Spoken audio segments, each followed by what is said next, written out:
মানুষগুলো যেমন কর্ম করবেন সেরকম আপনার জন্ম হবে বাবা। একটা কথা বলে রাখি, বৈষ্ণব দেখলে যে বিরক্ত হয় তার পরবর্তী জীবন খুব খারাপ হয়। বৈষ্ণব দরজায় আসবেন, তাকে দিতে পারবেন না, প্রণাম করবেন, আশীর্বাদ নেবেন। বৈষ্ণব বাড়ির দরজায় যায়, চাইতে যায়, মধুপুরি করতে যায়। মধুপুরি মানে কি? ভ্রমর যখন ফুল থেকে মধু সংগ্রহ করে, ফুলকে কষ্ট না দিয়েই করে। ভক্ত যখন বৈষ্ণব বাড়িতে যায় আপনাকে কোনো কষ্ট দেবে না, আপনার বাড়িতে খাবে এমন কত কথা নয়, দরজায় পা দিলে আপনার ভাগ্য খুব ভালো যে বৈষ্ণব আপনার দরজায় গেছে। এই জন্য আপনাদেরকে বলি, জন্ম হোক যথাতথা, কর্ম যেন ভালো হয়। একটু মন দিয়ে শুনবেন। যিনি যিনি মহাভারতের সবচাইতে বড় অস্ত্রগুরু, তার নাম কি? জোরে বলুন, তার নাম কি? একটু বলবেন। দ্রোণাচার্য। এই দ্রোণাচার্যের জন্ম যদি শোনেন না তাহলে ছিছি করবেন। যে যেখানে দাঁড়িয়ে আছেন, বসে আছেন, যে মহাভারতের সবচাইতে বড় অস্ত্রগুরু, হ্যাঁ, তার জন্ম শুনলে আপনি ছিছি করবেন। কিন্তু কর্ম দেখার পর আমরা দেখলাম মহাভারতের পাতাতে স্বর্ণাক্ষরে নামটা লেখা আছে। জন্মটা কোথায়? স্বর্গের একজন বেশ্যা, তার নাম ছিল গীতাচি। সেই মেয়েটা সুন্দরী ছিল, কত পুরুষের সঙ্গ করেছে, তারপর জন্ম দিয়েছে দ্রোণাচার্যের। কিন্তু আপনারা আশ্চর্য হবেন, সেই গর্ভে জন্মে নিয়ে দ্রোণাচার্য দেখিয়ে দিল, আমার দিকে তাকাও, আমার জন্মটার দিকে তাকাও না, আমার কর্মটার দিকে তাকাও। যিনি মহাভারতের সবচাইতে বড় দানী, তিনি দানবীর কর্ণ। জন্ম হয়েছিল কোথায়? কুমারী অবস্থায় কুন্তির গর্ভে। তিনি দেখিয়ে দিয়েছিলেন আমার জন্ম নয়, কর্মটার দিকে তাকিয়ে দেখো। ওই জন্য কার কোন কুলে জন্ম হয়েছে, কিভাবে জন্ম হয়েছে ওটা নয়, আপনার কর্মতে আপনি দেখিয়ে দিন আমি কর্মে বড়, আমি জন্মে নয়। কিন্তু এই জন্য যে যেখানে বসে আছেন মন দিয়ে শুনবেন। এইদিকে মায়েরা, শান্তনু রাজার ছেলের নাম কি? ভীষ্ম। হরে কৃষ্ণ। শান্তনু রাজার ছেলের নাম কি মা? ভীষ্ম। পিতামা ভীষ্ম। তিনি সরসজ্জায় কতদিন ছিলেন গুনে নিন, 58 দিন। তিনি মরেছিলেন কোন দিন? মকর সংক্রান্তির দিন। আপনারা প্রশ্ন করবেন, ভীষ্মের কি পণ ছিল? যদি মরতে পারি তো মরবো, আর না মরলে কোনো বাপের সাধ্য নাই যে আমাকে মারতে পারে, ইচ্ছা মৃত্যু প্রকাশ করতে পারে। তার জন্ম কোথায় জানেন? গঙ্গার গর্ভ থেকে। গঙ্গার কবার বিয়ে হয়েছিল? দুবার। একবার বিয়ে হয়েছিল বাবা ভোলানাথের সঙ্গে, একবার হয়েছিল যখন গঙ্গাকে বাবা ভোলানাথ মাথায় ধারণ করলেন, তাকে প্রতিরূপে বরণ করলেন তিনি। তারপর আবার বিয়ে হয়েছিল কার সঙ্গে? তারপর হয়েছিল শান্তনু রাজার সঙ্গে, তার ঔরসে। আর গঙ্গার গর্ভে জন্ম নিল ভীষ্ম। যারা গুরুমন্ত্র নিয়েছেন, যারা গুরুমন্ত্র নিয়েছেন তারা ভালো করেছেন, যারা নেন নাই তারা নিয়ে নেবেন। রামকৃষ্ণ পরমহংসদেব বলল, গুরু করবে জীবনে বেছে বেছে, যাকে তাকে করু না। বলে কেন? গুরুকে, যার গুরুত্ব থাকে তিনি গুরু। গুরু কি রকম? নারকেলের মতো হয়। গুরু না, এই যে গুরু নারকেলের মতো হয়। প্রশ্ন করবেন, নারকেলের মতো বললেন কেন? নারকেলের ওপরটা শক্ত, ভেতরে কিন্তু শ্বাস জলে ভরা। গুরু বাইরে শিষ্যের জন্য খুব কঠিন, কিন্তু ভেতরটা, অন্তরটা তার নারকেলের শ্বাস জলের মতো প্রেম। এই জন্যে বাবা, গুরু চিনতে পারা যায়, গুরু চেনা চাই। গুরুকে ঠিকমতো ভক্তি রাখলে কৃপা আপনার অবশ্যই হবে। রামকৃষ্ণ পরমহংসদেব বলল, বেছে বেছে গুরু করো, যাকে তাকে করো না। কেন? গুরুত্ব থাকবে তাকে গুরু করো। গুরুকে দুটো গুরু, কাঁচা আর পাকা। রামকৃষ্ণদেব বলল, কাঁচা গুরুকে মন্ত্র দেবার আগে চুক্তি করে যে, এই আমার কাছে মন্ত্র নিবি, 500 টাকা এক বস্তা চাল, দুটো সোনার জিনিস দিবি তবে দেবো। ইনি নিলেন, বাড়ি চলে গেলেন, আর আপনার বাড়ির দিকে মুখ করলেন না, ইনি কাঁচা গুরু। পাকা গুরুকে মন্ত্র দেবার আগে চুক্তি করে না, ঠাকুর মন্ত্র নেবো, নে, দক্ষিণা কি লাগবে? কিচ্ছু না। কি দিবি? আমি তো তোর তো সবকিছু আমার, আবার দিবি কি? দিবি তবে দে, তোর ভক্তিটুকু আমার চরণ তলে দে। যিনি প্রতি বছর আপনার মানে ভক্তিটুকু নিয়ে প্রতি বছর আপনার বাড়িতে এসে আপনাকে পরীক্ষা করে দেখবে মন্ত্রটা ঠিক ভজনা করছে কিনা, এরাই হচ্ছে পাকা। তাই রামকৃষ্ণ দেবের গান সবাই মিলে হাততালি দিয়ে একটু গাইবেন। একটু প্রেম সে হাত তুলুন, সবাই আনন্দে হাত তুলুন একসঙ্গে, সবাই মিলে যে যেখানে আছেন। না না, যার হাত আছে তিনি তুলবেন, যার নাই তার কোনো দরকার নেই, প্রেম সে তুলবেন। যারা দাঁড়িয়ে আছেন হাত তুলুন, নইলে কিন্তু মেডিসিন আছে, আমি হাত তুলিয়ে দেবো, অসুবিধা নেই। হাত তুলুন, সবাই হাত তুলুন, প্রেম সে একসঙ্গে, বাজনার সঙ্গে একসঙ্গে তালি দেবেন, যে যেখানে আছেন একসঙ্গে। ভাই উলধ্বনি, উলধ্বনি।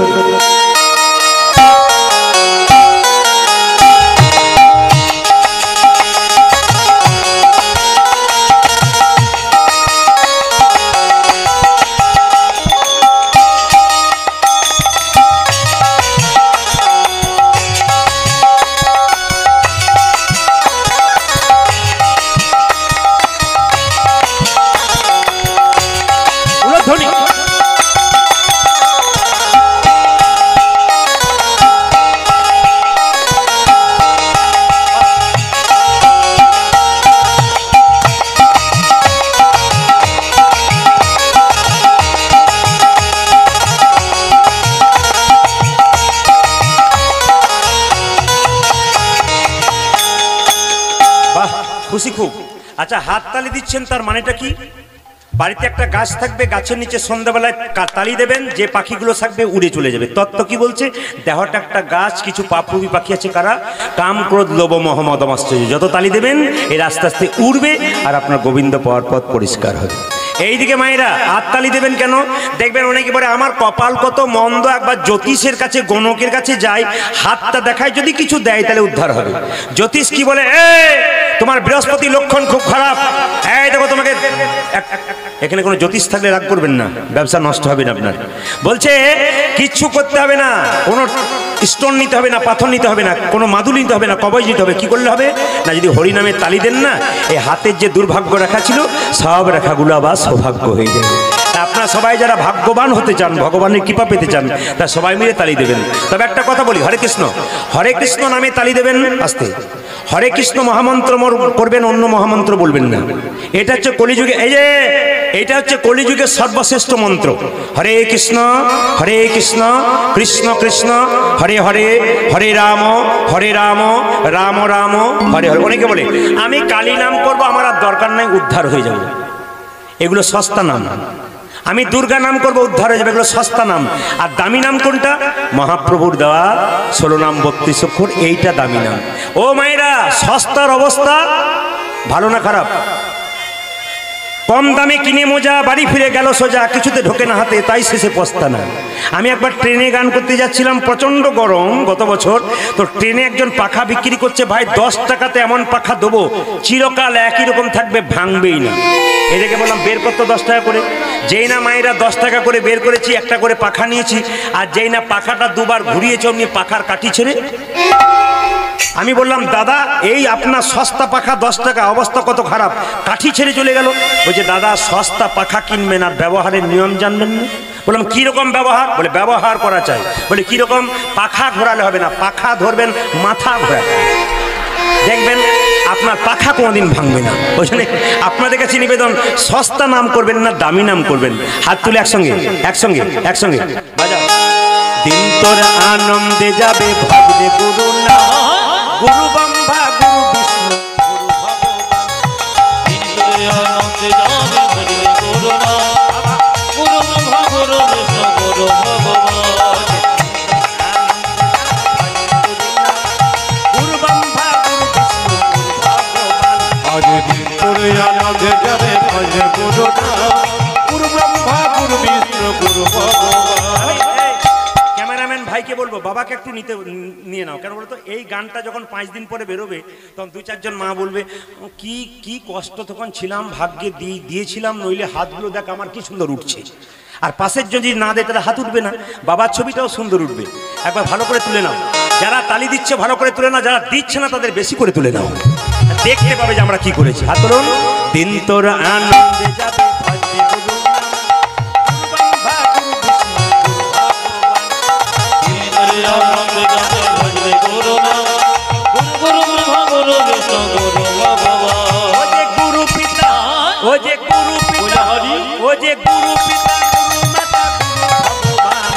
জগৎ গুরু শ্রীকৃষ্ণ সর্বশক্তি। ও যে গুরু পিতা, ও যে গুরু পিতা, ও যে গুরু পিতা, গুরু মাতা গুরু ভগবান, জগৎ গুরু শ্রীকৃষ্ণ সর্বশক্তিমান। এই যে বলে রাখি, দেখবেন সকালবেলায় রাস্তা দিয়ে যাই তো 2-4 জন কিরকম করে, দেখুন দাদা কি করছেন? মর্নিং ওয়াক করছি। কেন? High pressure, sugar.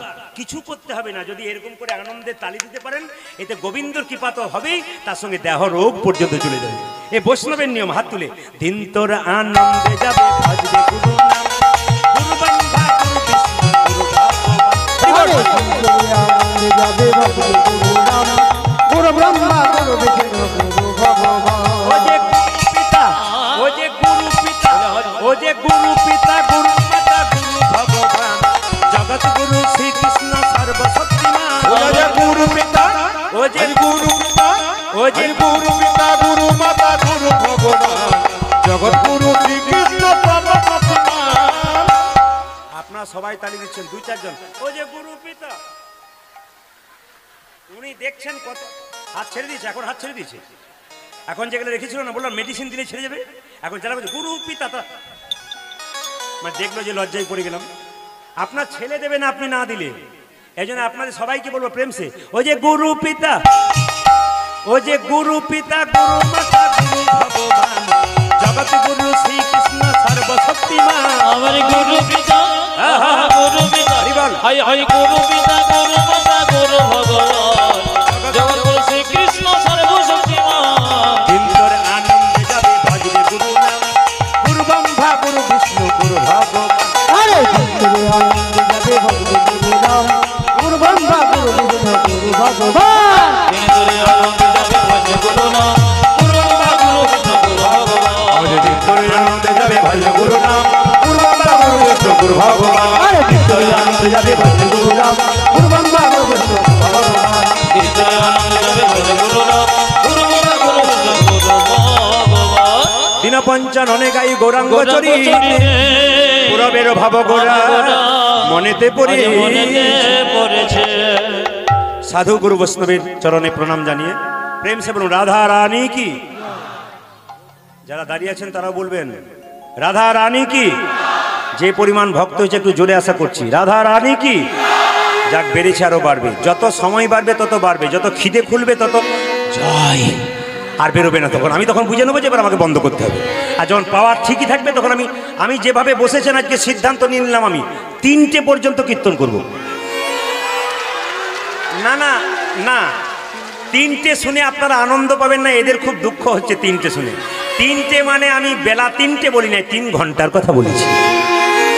বলি আপনাদের সামনে বারবার নিবেদন রইল, এই আমার শেষ গান, এই জন্যই বলি দুপুরবেলায় গান আমি করতে চাই না, এই জন্যে কিছু মনে করবেন না, অপরাধ মার্জনীয়।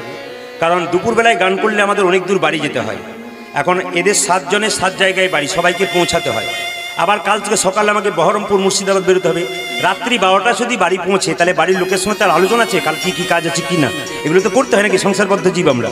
সেই জন্য আমাদের রাত্রি হয়ে যায়, তাই সময় কম করতে পারবো। এই জন্যে ওনাকে আমি বলেছিলাম দিনে আমি করব না। এই পরবর্তী ক্ষেত্রে কেউ দিনের গানের জন্য আমাদেরকে বলবেন না, সবসময় সন্ধ্যাবেলা রাত্রিবেলা গান বলবেন, আমরা কোনো অমান্য করবো না। আপনারা সবাই করাবেন, অসুবিধা নেই। প্রেম সে রাধা রানী কি, শ্যাম সুন্দর কি, মদন মোহন কি। মায়েরা কি বলছেন ভয়, ও জয়। আচ্ছা আমি একটু কম শুনি, জোরে বলুন। শ্যাম সুন্দর কি, মদন মোহন কি, হরিবাসর কি। আজকে আপনাদের দুপুরবেলা তো একটু কৃষ্ণের নিয়ে আলোচনা করব। কৃষ্ণ এই সময় কি লীলা করেছিল দুপুরবেলায়?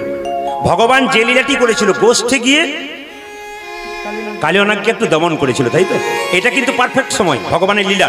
এই জন্য ভগবানের উপযুক্ত সময় অনুযায়ী আজকে একটু তারই কথা বলবো, তার মধ্যে তত্ত্ব দেবো, ছোট ছোট করে বেরিয়ে যাবো। আপনার অপরাধ মার্জনীয়, বৈষ্ণবের চরণে কোটি কোটি দণ্ডবত প্রণাম। আসতে এইবার বলি হরে কৃষ্ণ, কালিয়নাগ দমন। আচ্ছা বাবা, ভগবান শ্রীকৃষ্ণ কালিয়নাগকে দমন করেছিল কোন দিন? ঝুলন পূর্ণিমার দিন। কোন দিন বললাম জোরে বলুন না, বলতে পারবেন কাল থেকে কি বার কি কোন দিন? ঝুলন পূর্ণিমার দিন। আসতে এইবার যেদিন কৃষ্ণ কালিয়নাগকে দমন করেছিল, বাড়িতে একজনের জন্মদিন ছিল। কার জন্মদিন? দাদা কি বলরামের জন্মদিন। কৃষ্ণ জানে যে বলাই দাদা আজকে যাবে না, সুযোগ পাবো, আজকেই দমন করব। ভগবান চালাক। দেখবেন মহাপ্রভু সন্ন্যাস নিয়েছিল কখন বলুন তো? যেদিন আমাদের পিঠে পুলি পরব, সেই দিন ভগবান সন্ন্যাস নিয়েছিল। জানে বাঙালি খুব পেটুক, এরা পেট ভরে পিঠে খাবে, লেপের ভেতরে ঢুকে থাকবে, সেই ফাঁকে আমি। ভগবান খুব চালাক, প্রত্যেকটি লীলা করেছে একবার সময় অনুযায়ী। এই জন্য আপনাদের বলে যায় মায়েরা, দেখবেন ভগবান শ্রীকৃষ্ণ যে গোবিন্দ সাপের মাথায় নৃত্য করেছিল, সাপের মাথাতে একটা কি থাকে জোরে বলুন? কি থাকে? চক্র থাকে। ওই চক্রটা কি জেনে নিন, ভগবান শ্রীকৃষ্ণের চরণ চিহ্ন। কি বললাম? সাপের মাথায় যে চক্রটা থাকে, চক্রটা কি? ভগবান শ্রীকৃষ্ণের চরণ চিহ্ন। ওটাকে দেখলে কি করতে হয়?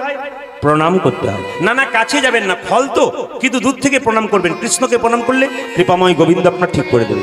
এইবার দেখুন সাপের জীবটা কিরকম মা, কিরকম? চেলা নয়, হ্যাঁ, একটু ফালি দুফালি। কেন এই তত্ত্বটা জেনে নিন।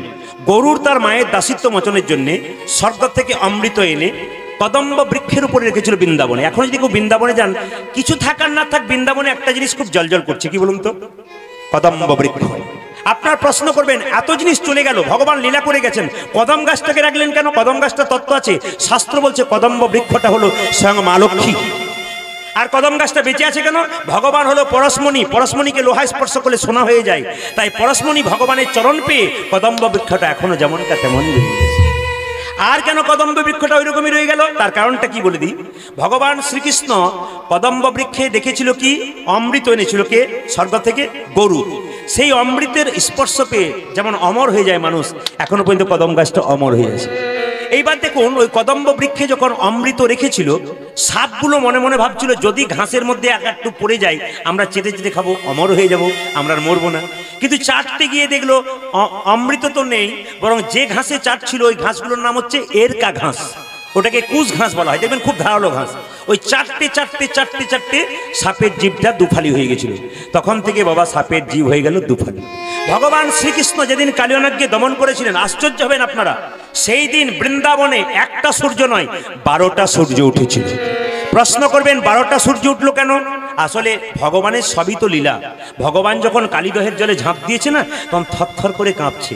ভগবান কখনো কাঁপে না, ভয়ে কাঁপে না, ঠান্ডায় কাঁপে। তিনি ভক্তকে পরীক্ষা করছেন যে আমি যে ঠান্ডায় কাঁপছি, সূর্যদেব তুমি কি করছো?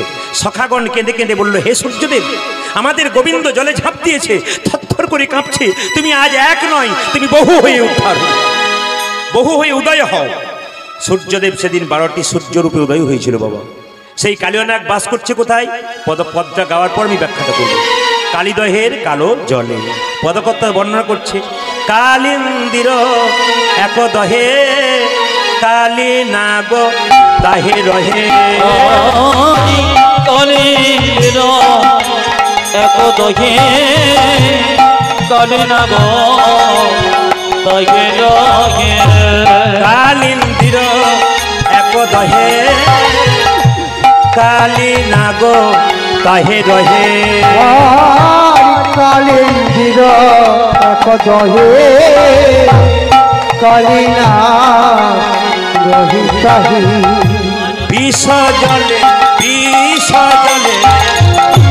দহন সমান। ওয়ে দেখো বিষ জলে দহন সমান, ও যে বিষ জলে দহন সমান। ওই দেখো বিসর্জনে এই সজনে সমান, বিষার জলে সমান সমান, বিষার জলে সমান ওই সমান, বিষার জলে সমান সমান, কালীর তীরে এক দহে বিষার জলে সমান সমান, কালী ওই বিষার জলে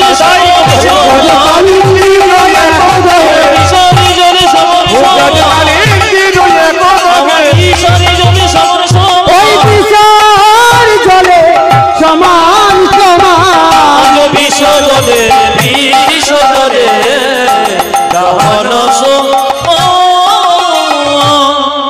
এখানে সবাই মন দিয়ে শুনুন, কালিয়ানাগ পূর্বজন্মে কে ছিল? চন্দ্রধ্বজ রাজা। যে যেখানে বসে আছেন কর্ম ফল অনুযায়ী জন্ম হবে। এই ভীষ্ম, এইদিকে তাকাবেন, এই ভীষ্ম ইচ্ছামত্ব প্রকাশ করতে পারলেন না। মায়েরা আপনাদের কাছে বলে যাই, চন্দ্রধ্বজ রাজা কালিয়ানাগ পূর্বজন্মে রাজা ছিল। কেন তিনি সাপ হলেন? পাপ করলে ফল ভোগ করতে হবে আপনাকে। আপনি রাস্তা দিয়ে পেরিয়ে যাচ্ছেন, 50 টাকা নোট পড়ে আছে, চারিদিকে তাকিয়ে দেখলেন কেউ কোথাও নাই। কিন্তু এইদিকে তাকাবেন, আপনি চারিদিকে তাকিয়ে দিলেন কেউ কোথাও নেই, টাকাটা আপনি গুঁজে নিলেন, কেউ দেখতে পেল না। দোকানে গেলেন জিনিসপত্র কিনতে, সিসিটিভি ক্যামেরার আওতায় আছেন, দেখা থাকে না? চুরি করলেই ধরা পড়বেন। ভগবান বলছে, ওরে দোকানে একটা থাকে, পৃথিবীর প্রত্যেকটা কোণে কোণে আমার লেখা আছে, যেখানে তুই হাত দিবি ধরা পড়ে যাবে। সিসি ক্যামেরা তার দেখা আছে। এই জন্য আপনাদেরকে বলে যাই, চন্দ্রধ্বজ রাজা তিনি ছিলেন রাজা, পরের জন্মে কালিয়ানাগ সাপ হলেন। কেন? পেটে প্রচন্ড যন্ত্রণা। কে আছো ভাই? আমার পেটের যন্ত্রণা ভালো করতে পারো, কবিরাজ ডেকে আনো। মন্ত্রী কবিরাজ ডেকে আনলেন, কেউ পারল না। একজন কবিরাজ বললেন, তোমার পেটের যন্ত্রণা আমি ভালো করব। রাজামশাই, তুমি যে বাড়িতে বাস করো তার পূর্ব দিকে একটা সরোবর মানে পুকুর আছে, ওই পুকুরে একটা রাজহাঁস খেলা করছে। ওই রাজহাঁসটাকে ধরে তাকে মারে, তার পিত্তটা গ্রহণ করলে তোমার পেটের রোগ ভালো হয়ে যাবে।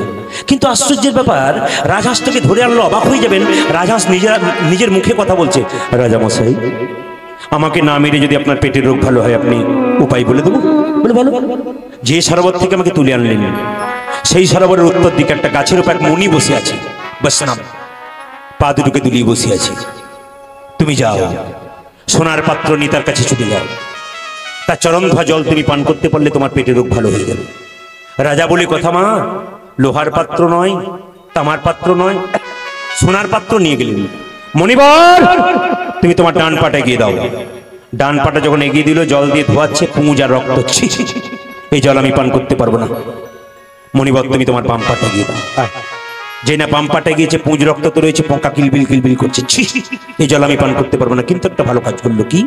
বৈষ্ণবের পাদদক মানে চরণ ধোয়া জল মাথায় করে বাড়িতে নিয়ে এলো।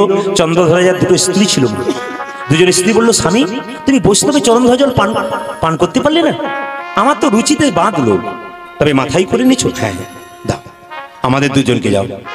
পতির পুণ্যে পত্নীর পুণ্য হয়, আবার পত্নীর পুণ্যে পতিরও হয়, তবে দাও, আমরা জলটা গ্রহণ করি। যখনই জলটা গ্রহণ করেছে মা, অমনি আশ্চর্য হয়ে যাবেন। মুনি ছুটে এসে বলে, চন্দ্রধ্বজ রাজা, কি লজ্জা করে না তোর? আমার চরণ ধোয়া জল তুই পান না করে তোর স্ত্রীকে পান করাচ্ছিস? অভিশাপ দিলাম তোকে, তুই যেহেতু খল প্রবৃত্তি করলি, তোর খল বংশে জন্ম, তুই পরের জন্মে হয়ে যাবি কালীয় নাগ। কেঁদে কেঁদে চন্দ্রধ্বজ রাজা বলছে, হে মুনিবর, অভিশাপে যদি দিলে আমায়, সর্পকুলে জন্ম হোক, সর্বকুলে জন্ম হোক, আশীর্বাদ দাও যদি সর্পকুলে জন্ম হোক, তাতে ক্ষতি নেই, ক্ষতি যেন গোবিন্দের গোবিন্দের গোবিন্দ। বাবা, ভক্ত যখন চোখের জলে ভাসে না, ভগবান তখন থাকতে পারে। কেঁদে কেঁদে বলে, মুনিবর, অভিশাপ যদি দিলে আমায়, সর্পকুলে জন্ম আশীর্বাদ দাও যেন গোবিন্দের চরণে আমি মাথায়। ভক্তের চোখের জল সহ্য করতে না পেরে মুনি সঙ্গে সঙ্গে বলল, যা, তোকে রেহাই দিলাম, তবে তুই যেহেতু আমার চরণ ধোয়া জল মাথায় করে এনেছিস, বৈষ্ণবের চরণ ধোয়া জল যদি কেউ পান না করে মাথায় নেয়, তবে তোর মাথাতে একদিন ভগবান শ্রীকৃষ্ণের নৃত্য হবে। বাবা, এই চন্দ্রধ্বজ রাজা পরের জন্মে কালীয় নাগ হয়েছিল অপরাধের জন্য।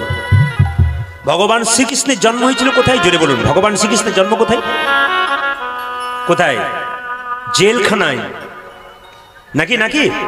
হ্যাঁ হ্যাঁ, ওটা জেলখানা, ইংরেজিতে জেলখানা বলছে, বাংলাতে কি বলছে? কারাগার। কোথায় জন্ম হয়েছিল মা? জেলখানায়। তিনি জন্ম নিয়ে দেখিয়ে দিলেন, জন্ম দেখো না, কর্ম দেখো আমি কে। বুদ্ধদেব 10 অবতারের মধ্যে 1 অবতার, জন্ম হয়েছিল কোথায়? আপনার শুনলে চমকে যাবেন, পথের ধারে গাছের নিচে তার জন্ম হয়েছিল। যিনি রামকৃষ্ণ পরমহংসদেব, যার বাণী শুনলে ভেতর ঠান্ডা হয়ে যায়, তার জন্ম শুনলে চমকে যাবেন। তার জন্ম হয়েছিল 59 সালে। যিনি যীশু খ্রিস্টানদের ভগবান যাকে মনে করেন, তার জন্ম হয়েছিল ভেড়া সালে। এরা তাকিয়ে প্রত্যেকটা জীবকে আঙ্গুল দিয়ে দেখিয়ে দিল, আমাদের জন্মটাকে দেখে আমরা শিখিয়ে দিচ্ছি, জন্মের দিকে তাকিও না, আমাদের কর্মের দিকে তাকাও। কালীয় নাগ ওখানে বিষ ঢাললেন কেন? আশ্চর্যের ব্যাপার। আপনাদের মেদিনীপুরে প্রচুর জায়গায় গান করেছি, কিন্তু অনেক পুকুর দেখলাম, কিন্তু এমন পুকুর এখনো চোখে পড়ে নাই যেখানে পদ্ম ফুল আছে। হতে পারে, থাকতে পারে, কিন্তু এখনো চোখে পড়ে নাই। কিন্তু আমাদের বীরভূমে গেলে আপনারা দেখতে পাবেন, যদি 20টা পুকুর দেখেন, তাহলে 1-2টো পুকুর আপনি দেখতে পাবেন যেখানে পদ্ম ফুল ফুটে আছে, একবার পাক্কা। কিন্তু আমরা শুনতে পেয়েছি পদ্ম ফুল তুলতে গিয়ে অনেক লোক পদ্মনাগের দংশনে মারা গেছে। তাহলে আমার প্রশ্ন হচ্ছে এইখানে যে, তাহলে পদ্মনাগ পদ্ম ফুল যেখানে পুকুরে থাকে সেখানে বিষ ঢাললো না, কিন্তু কালীয় নাগ কেন বিষ ঢাললো? একটাই কারণ, কি? কুরুক্ষেত্রের যুদ্ধে ভগবান শ্রীকৃষ্ণ জয়লাভ করার পর সবাইকে সবকিছু দিলেন, সবাই কাতর কণ্ঠে সবকিছু চাইলেন, সব পূরণ করলেন। কালীয় নাগ কালীদহ দেখে দেখে বলেছিল, হে গোবিন্দ, সবাইকে তুমি সবকিছু দিলে, আমাকে উদ্ধার করো। ভগবান কালীয় নাগের কথা শুনে নাই, তাই সঙ্গে সঙ্গে কালীয় নাগ মনে মনে ভাবলো, হে গোবিন্দ, তোমার সঙ্গে শত্রুতা করে আমি তোমাকে পাবার চেষ্টা করব। হিরণ্যকশিপু তোমার সঙ্গে শত্রুতা করে তোমাকে পেয়েছিল, তাহলে আমি তোমার সঙ্গে মিত্রতা করতে চাইলাম, তোমাকে ভক্তি করতে চাইলাম, তুমি যখন এলে না, তবে শত্রুতা করে দেখিয়ে দেবো যে তুমি আমার কাছে আসতে পারো কিনা। বাবা, ভক্ত যদি পাকা হয়, আহ্বান যদি ভালো হয়, তাহলে ভগবান ছুটে আসে। ডাকার মধ্যে আকুলতা চাই, ব্যাকুলতা চাই। রামকৃষ্ণ পরমহংসদেব মা কালীকে বলতো, মা খা, মা খা, মা খা। মা খেত। একজন শিষ্য জিজ্ঞেস করছে, ঠাকুর তুমি যে বলো মা খা মা খা, মা কি তোমার হাতে খায়? হ্যাঁ রে খায়। কই আমি ডাকি তখন খাই না, আর তুমি ডাকো তখন? ডাকার মতো ডাকবি, নিশ্চয়ই খাবে। না না আমাকে দেখিয়ে দাও কি করে। আরে বললাম তো আকুলতা চাই, ব্যাকুলতা চাই। ঠাকুর বুঝলাম না কাকে আকুলতা। এদিকে এদিকে। ঠাকুর কি করলো, তাকে নিয়ে গিয়ে গঙ্গার ঘাটে কিছুক্ষণ ডুবিয়ে রাখলো। যখন উঠালো তখন বলছে, হ্যাঁ রে তোকে যখন জলের মধ্যে ডুবালাম তখন তোর ভেতরটা কেমন করছিল?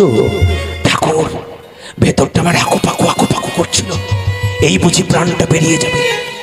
ওরে প্রাণ বেরোনোর জন্য যেমন আকুপাকু করে, ভগবানকে ডাকার সময় তোর মন প্রাণ যদি আকুপাকু করে, ভগবান কি না এসে থাকতে পারে? ভগবান আসবে বাবা।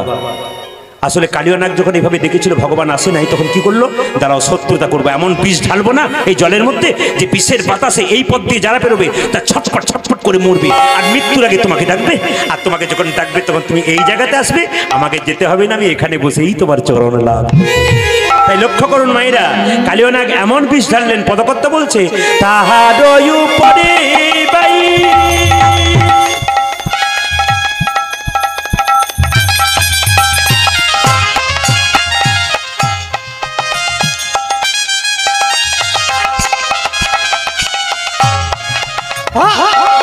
যদি পাখি উড়ে যাই,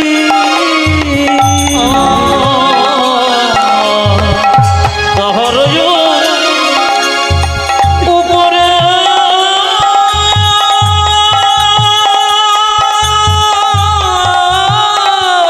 উলধ্বনি উলধ্বনি উলধ্বনি।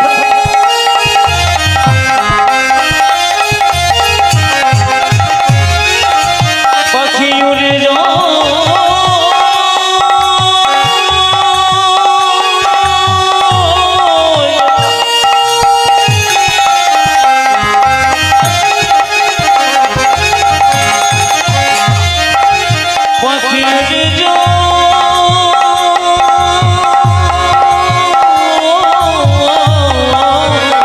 রাধে উড়ে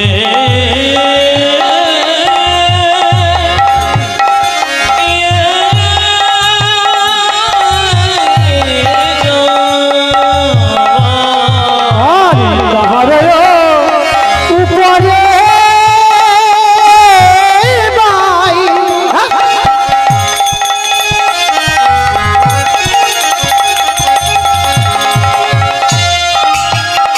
যদি পাখি উড়ে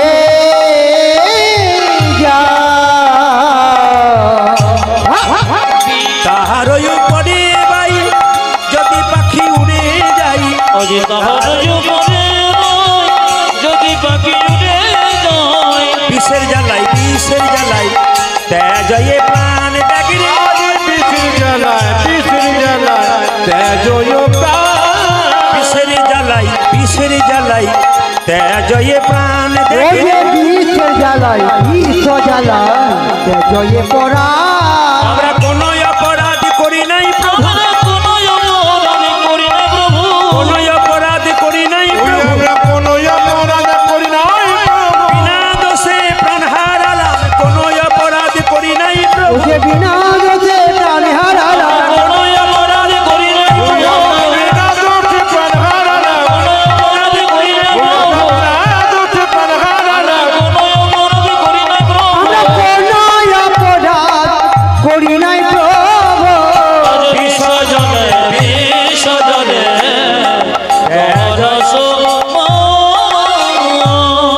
এই যে বিপদে পড়বেন তখন ভগবানকে ডাকবেন, আগে ডাকবেন না তা তো হবে না। ব্যাংকে টাকা জমা দেবেন তবে তো লাইনে দাঁড়াবেন, টাকা জমা না দিলে লাইনে দাঁড়ালে আপনাকে পুলিশ তো সরিয়ে দেবে। আপনি ভগবানের কাছে ভক্তি সম্পদ জমা দেবেন তবে তো আপনি কৃপা সম্পদ পাবেন। আপনি ভক্তি দেবেন না তাহলে আপনি কৃপা পাবেন কি করে? এই জন্য আজকে আপনাদের একটা সুযোগ মিলে গেছে ভক্তি সম্পদ গোবিন্দ চরণে দেবার জন্য। এটা কিন্তু হরিনামের ব্যাংক, যেখানে আপনারা ভক্তি সম্পদ জমা দিতে এসেছেন।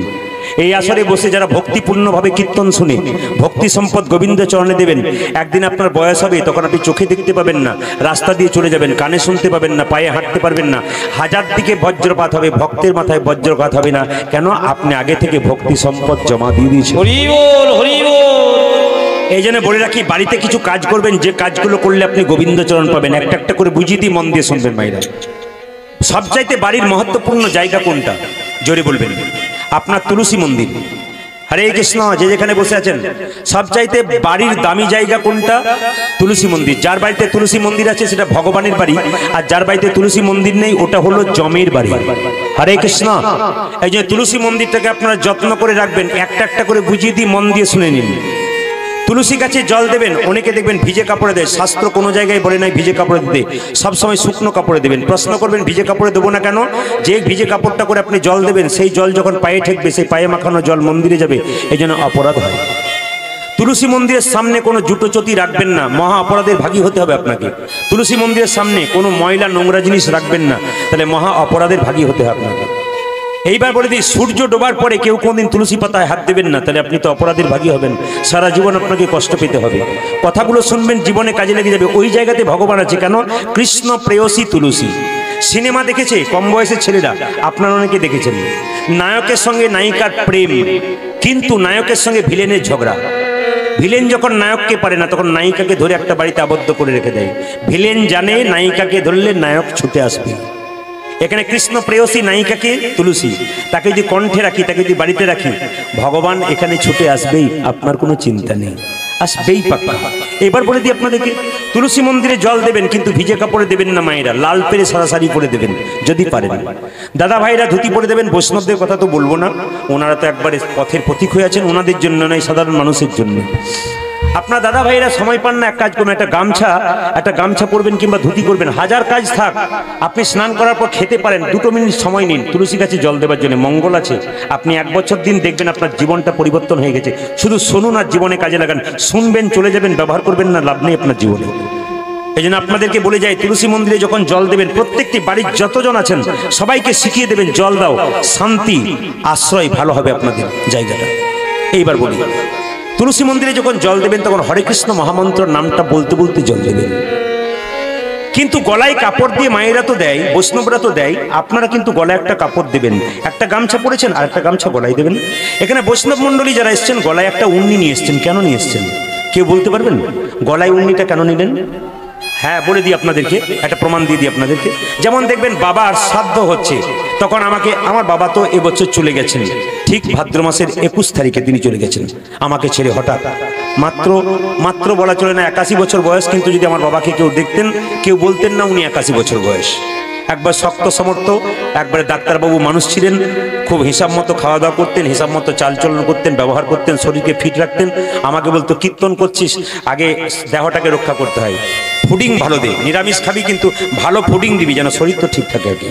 তো তিনি বলতেন আমাকে, তিনি একটা সুন্দর কথা বলেছিলেন যে কীর্তনের খুব একটা আমি বুঝি না, কারণ আমি ডাক্তারি নিয়ে ব্যস্ত থাকি, কিন্তু একটা জিনিস বলে দিই তোকে। বলে কি? যে বাচ্চা ছেলে ওষুধ খেতে চায় না তেতো, আমরা চিনি মিশিয়ে দিই, তেতো ওষুধের সঙ্গে চিনি মিশিয়ে দিলে খেলে উপকার হবে।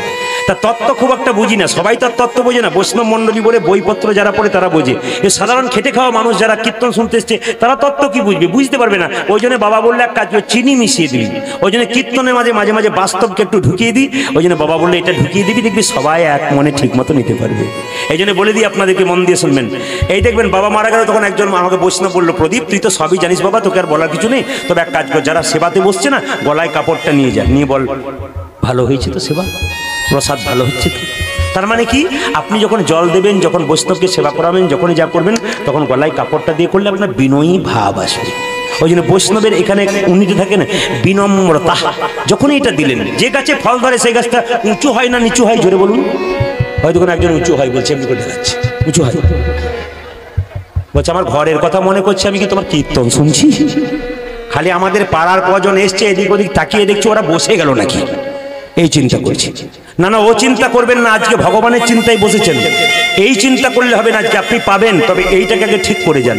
আগে পাত্রটা ভালো করুন, তবে তো পাবেন। পাত্র ভালো নাই, পেয়ে লাভ নাই, পাওয়াটাই বেকার হয়ে যাবে আপনার।